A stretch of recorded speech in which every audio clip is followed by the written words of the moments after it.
నమస్కారం కృష్ణారావు గారు. ఐవీఆర్ టాక్స్కి పునఃస్వాగతం. ఈరోజు మనము మన మయన్మార్లో అంటే జూలై 13 తెల్లవారుజామున 2 గంటల నుండి 4 గంటల మధ్య ఈ సాగింగ్ ప్రాంతంలో ఈ ఉల్ఫా 1 శిబిరాలపై డ్రోన్ల దాడి జరిగింది. ఈ డ్రోన్ల దాడి జరగగానే వాళ్ళు ఏమంటారంటే ఆరోపణ భారతదేశం సైన్యం 150 పైన డ్రోన్లను ఉపయోగించి దాడి చేసిందని ఆరోపించింది. అయితే భారతదేశ సైన్యం మటుకు దీన్ని తీవ్రంగా ఖండించి మా ప్రమేయం ఏమీ లేదు అని ఉంది.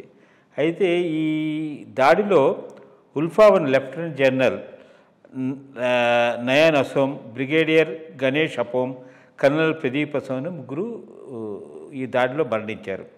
ఈ దాడులు ఎక్కడెక్కడ జరిగాయంటే హోయా బస్తీ, వక్తం బస్తీ, హైకోర్ట్ వంటి ఉల్ఫా 1 శిక్షణ శిబిరాలను లక్ష్యంగా పెట్టుకుని దాడులు జరిగాయి. ఇది ఇండియా మయన్మార్ సరిహద్దుల్లో ఉంది. మరి గాయపల్లిలో చాలామంది పౌరులు కూడా ఉన్నారని చెప్పి వాళ్ళు చెప్పారు. అయితే దీంట్లో మనం నిశ్చితంగా పరిశీలించేటైతే అల్ఫా ప్రకారం కూడా ఈ దాడుల్లో ఉపయోగించిన డ్రోన్లన్నీ ఇజ్రాయెల్ మరియు ఫ్రాన్స్లో తయారయ్యాయని చెప్పారు. అంటే భారతదేశంలో కూడా ఉన్నా దాన్ని ఏమి చేయకుండా ఓన్లీ ఇవే కనబడ్డాయి కాబట్టి భారత ప్రభుత్వం కూడా స్పందన చేసింది.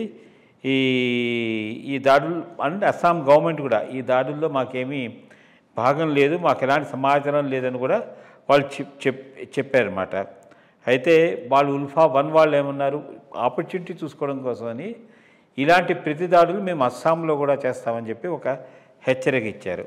మరి మయన్మార్లో ఈ సాంఘిక ప్రాంతంలో అంతర్గత యుద్ధం కారణంగా నియంత్రణ కోల్పోయింది. మరి ఉల్ఫా 1, NCSA 1, PLA వంటి నేపథ్య సంస్థలు అక్కడ శిబిరాలు నిర్వహిస్తున్నాయి. మరి ఈ ఘటనలో భారతదేశం కూడా తన వ్యూహాన్ని రచించి మరి డ్రైన్ ఆధారిత అని ఇవి చేయడానికి ఎందుకంటే ఇప్పుడు అస్సాం ఒక థ్రెట్లోకి వస్తుంది కాబట్టి చేయాలా వద్దా, అసలు ఈ ఉల్ఫా 1 దాడి మీద మీ యొక్క స్పందన? ఇది United liberation front of Assam alpha, ఈ అల్ఫా వాట్ ఎవర్, ఇది 1990 ఆ ప్రాంతాల్లో మొదలైంది. దీనికన్నా ముందు స్టూడెంట్ ఎడ్యుకేషన్ ఒకటి పెద్ద ఎత్తున జరిగింది. స్టూడెంట్ ఎడ్యుకేషన్ 1978-79 ప్రాంతంలో పెద్ద మూమెంట్ ఇక్కడ అస్సాంలో. అది ఎగ్నెస్ట్ ఇల్లీగల్ ఇమిగ్రెంట్స్. ఇప్పటికి కూడా అది పెద్ద ప్రాబ్లం. ఏంటి, బంగ్లాదేశ్ నుంచి చాలామంది వచ్చి ఇక్కడ సెటిల్ కావడంతో మా ఐడెంటిటీని కోల్పోతున్నాం అని చెప్పి ఒక పెద్ద స్టూడెంట్ ఎడ్యుకేషన్ జరగటము, దాన్ని చాలా సంవత్సరాలు కొనసాగటం, ఫైనల్గా వాళ్ళు పవర్లోకి రావటం కూడా జరిగింది. స్టూడెంట్ లీడరే చీఫ్ మినిస్టర్ అయినాడు.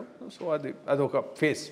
అదైన తర్వాత 1990 ప్రాంతం కన్నా ఈ టెర్రరిస్ట్ యాక్టివిటీ మొదలైంది. అసలు మాకు సపరేట్ దేశం కావాలి, మేము ఒక separate nation, Assam indigenous people అంతా కలిపి మేము ఒక ఇదని కొంతకాలం దానికి స్ట్రాంగ్ సపోర్ట్ కూడా ఉండింది. సపోర్ట్ ఉండింది. చాలా వైలెంట్ యాక్టివిటీస్ చేశారు. అస్సాంకి పోవాలంటే భయపడేవాళ్ళ కాలంలో. జస్ట్ లైక్ పంజాబ్లో టెర్రరిస్టులు ఉన్నప్పుడు పంజాబ్ పోవటానికి ఒకటి, ఎప్పుడైతే సెంట్రల్ గవర్నమెంట్ వీక్ అవుతుందో ఇవన్నీ స్ట్రాంగ్ అవుతాయి. అదే టైంలో నీకు పంజాబ్లోనూ జరుగుతూ ఉండింది, ఇటు అస్సాంలోనూ ఈ ఉల్ఫా యాక్టివిటీ జరుగుతున్నాయి. 2 రకాలుగా వాళ్ళు బలహీనపడ్డారు. మొట్టమొదటిది సెంట్రల్ గవర్నమెంట్ కూడా చాలా గట్టిగా వీళ్ళను లేపేయటం మొదలెట్టింది, చాలా గట్టిగా వాళ్ళను చేయటం మొదలెట్టింది. రెండోది అస్సామీస్ పీపుల్ కూడా హల్ సైడ్ అండ్ నేషనలిస్ట్, మనకేమీ అగెన్స్ట్ ఇండియా ఏమీ లేదు, బేసిక్గా అగెన్స్ట్ ఇమిగ్రేషన్, బంగ్లాదేశ్ ఇమిగ్రేషనే కానీ ఇది లేదు. సో పాపులర్ సపోర్ట్ కూడా లేకుండా పోయింది. రెండోది వీళ్ళు కూడా ఏమైంది, అన్నిట్లో జరుగుతూ ఉంటాయి ఈ మిలిటెంట్ మూమెంట్స్తో అంతా. ముందు కొంత ఐడియాలజీతో మొదలైన 4-5 ఏళ్ళు అయ్యేటప్పటికి కిడ్నాపింగ్లు, ఎక్స్టార్షను, కరప్షను, మనీ, ఇది దెన్ సివిలియన్స్ని చంపటం, ఇవన్నీ చేయటం మొదలయ్యేటప్పటికి వీళ్ళ మీద ప్రజల్లో కూడా చాలా యాంటీ వచ్చేసేటప్పటికి వాళ్ళకు బేస్ లేకుండా పోయింది. ఈ లోపల బీజేపీ కూడా పుంజుకుంది. బీజేపీ అక్కడ ఎస్టాబ్లిష్ కావటం మొదలెట్టింది. That's another good thing for the Assam state. ఇంకొక మేజర్ బ్లో వీళ్ళకి ఎప్పుడు వచ్చిందంటే, వీళ్ళు ఎప్పుడు ఏంది పక్క దేశంలో క్యాంపులు పెట్టి ఇండియాలో దాడి చేస్తూ ఉన్నారు.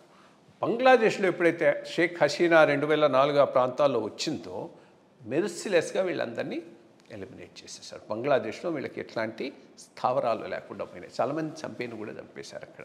అక్కడి నుంచి వీళ్ళు మ్యాన్మార్కు షిఫ్ట్ అయినారు. అక్కడి నుంచి ఆపరేట్ చేస్తున్నారు. వీళ్ళకి కొంత చైనీస్ ప్యాట్రనేజ్ కూడా ఉంది. అది ఇంపార్టెంట్. ఈరోజు వాళ్ళకు అంత మాత్రం ఉన్నారంటే, ఎగ్జిస్ట్ అవుతున్నారంటే దానికి కారణం చైనీస్ ప్యాట్రనేజ్. సో భారతదేశం అనుకొని ఉంటుంది, ఎక్నాలెడ్జ్ చేయకపోయినా చేసేసినట్టున్నారు. We can say it is Operation Sindoor 2 అని చెప్పొచ్చు, పెట్టేసి or 3 whatever it is, పెట్టి కొట్టేద్దాం ఇంకా లాభం లేదు వీళ్ళు ఇక్కడ నేను అనుకున్నట్టున్నారు. ఈ డ్రోన్స్ అవి పెట్టి దాడి చేశారు. Because this also a warning to China, మీరు మిడిల్ చేయొద్దు, చేస్తే మేము మాత్రం we're willing to take them some. వీళ్ళలో కొంతమందికి రక్షణ చైనాలో కూడా ఉన్నది. చైనా కూడా వీళ్ళకి ఈ ఉల్ఫా వాళ్లకు రక్షణ ఇస్తున్నది. అండ్ వీళ్ళు నాగా మిలిటెంట్స్తో కలిసి పనిచేస్తూ ఉన్నారు, అది ఇంకోటి కూడా ఉన్నది. సో ఇది ఒక గుడ్ సర్జికల్ స్ట్రైక్ అనే చెప్పుకోవాలి. మనం డినై చేస్తూ ఉన్నాం, వాళ్ళు అంటూ ఉన్నా కానీ ఏదో జరిగింది, జరగకుండా అయితే ఉండలేదు.